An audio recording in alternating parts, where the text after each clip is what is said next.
जो अगर आप ऑलरेडी क्वेश्चन कर चुके हैं तो एक बार आंसर देख लीजिए। आंसर विल बी ऑप्शन सी।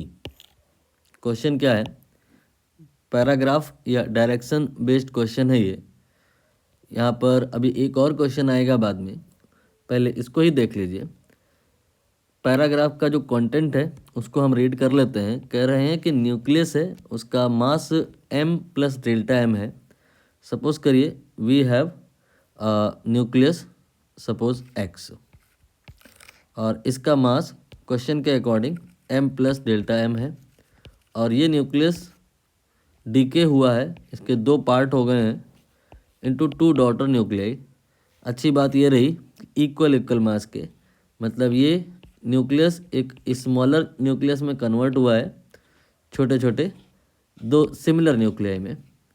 इसका जो मास है वो m/2 है, लेकिन यहाँ पर एक और y बनेगा, दोनों आइडेंटिकल होंगे, राइट। यहाँ पर बीच में प्लस लगा दिया हमने। अब जो अगर आप ध्यानपूर्वक देखो तो मास कंजर्व नहीं हुआ। इधर नेट मास है m प्लस डेल्टा m, और इधर तो m ही है ना, दोनों मिला के m हो जाएगा। तो ये डेल्टा m जो है ना, ये मास का डिफेक्ट है, ये मास कम हो गया है यहाँ पे। तो जो मास कम हो गया है वो जाएगा कहाँ, एनर्जी की फॉर्म में वो अपीयर हो जाएगा। यहाँ पर एनर्जी आपको लिखना पड़ेगा, और एनर्जी कोई पूछे कितना होगा तो डिफेक्ट जो मास का है मल्टीप्लाइड बाई c²। अब हम यहाँ पर देख रहे हैं कि पूछा गया है बाइंडिंग एनर्जी पर न्यूक्लियन। इसका जो है E1 है, और इसका कहें या इसका, दोनों एक ही बात है, E2 है। तो E1 E2 में क्या रिलेशन आएगा।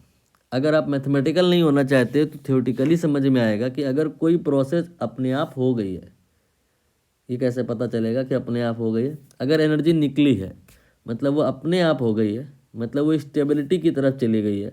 और स्टेबिलिटी की तरफ अगर चली गई है तो binding energy per nucleon output वाले जो लोग हैं उनकी कम होगी, यानी आपका यहाँ पे जो आउटपुट वालों की बाइंडिंग एनर्जी पर न्यूक्लियन ज़्यादा होगी। बाइंडिंग एनर्जी पर न्यूक्लियन ये स्टेबिलिटी को बताता है, और स्टेबिलिटी यहाँ पर इंक्रीज हुई है, सो बाइंडिंग एनर्जी पर न्यूक्लियन ये यहाँ पे इंक्रीज हुआ होगा।